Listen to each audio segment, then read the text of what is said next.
6 سال پہلے اس شرط پر نکاح موبائل پہ ہوا کہ 2 سال کے بعد لڑکا اپنی بیوی کو یورپ لے جائے گا. 6 سال ہو گئے وہ نہیں آیا, وہ نکاح ہی نہیں ہوا تو انتظار کیوں کر رہی ہے؟ موبائل پہ نکاح نہیں ہوتا, کوئی انتظار کرنے کی ضرورت نہیں, ٹیلی فون پر نکاح نہیں ہوتا.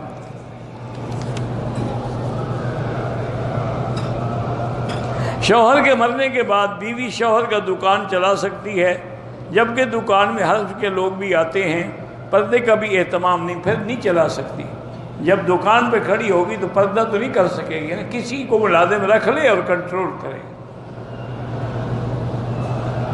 سگریٹ وغیرہ سے وضو تو نہیں ٹوٹتا, لیکن مکروہ تحریمہ ہے. اگر کوئی آدمی حج کر کے آتا ہے تو اپنے نام کے ساتھ حاجی لگائے, تو جو نماز پڑھ کے ہے وہ نمازی لگائے, جو روزہ رکھ کے آئے تو وہ روزی لگائے. یہ کیا ہے؟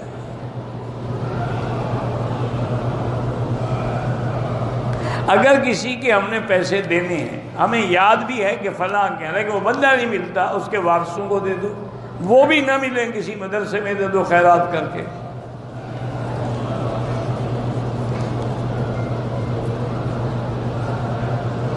اگر شوہر کی غیر موجودگی میں بیوی کسی غیر محرم سے بات کرتی ہے تو شوہر کیا کرے؟ یا بے غیرت بنا رہے یا طلاق دے کے گھر سے نکال دے, اور کیا کرے؟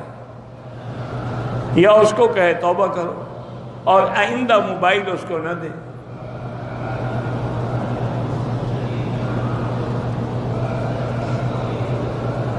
بہرحال بیوی نے خلو کیا تھا, اب سلو کرنا چاہتی ہے, دوبارہ نکاح کر لیں. قضا نماز بھی اسی طرح ہوتی ہے جیسے ادا پڑھتے ہیں.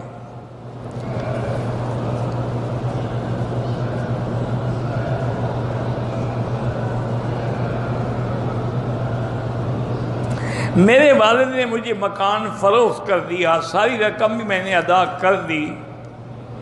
مکان میرے والد کے نام بھی نہیں ہے, صرف قبضہ ہے, والد واپس نہیں دیتے. تو بس اللہ سے دعا کرو, اور کیا کرو گے؟ والد سے لڑو گے؟ اللہ سے دعا کرو اللہ ان کے دل میں رحم ڈالے.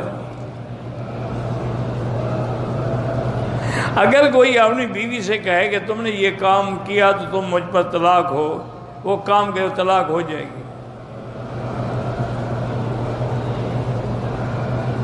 حیض کی حالت میں وضو کر سکتے ہیں, وضو ہوتا ہے یا نہیں؟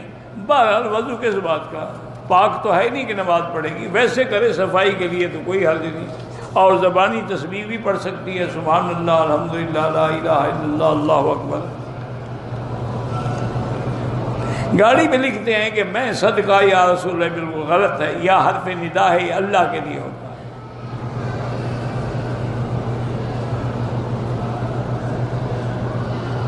میں اگر منت مانوں کہ مجھے اگر اللہ اولاد دے گا تو میں 40 دن اللہ کے کام میں دین کے لیے نکلوں گا, بالکل ٹھیک ہے.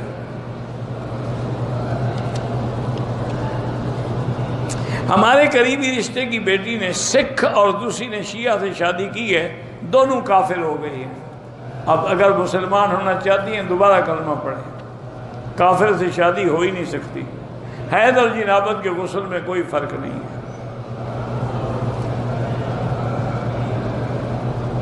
ہماری مسجد میں ہر روز فجر کی نماز کے بعد دوسری رکعت میں دعائے قنوت پڑھتے ہیں مظلوموں کے لیے, وہ جائز ہے.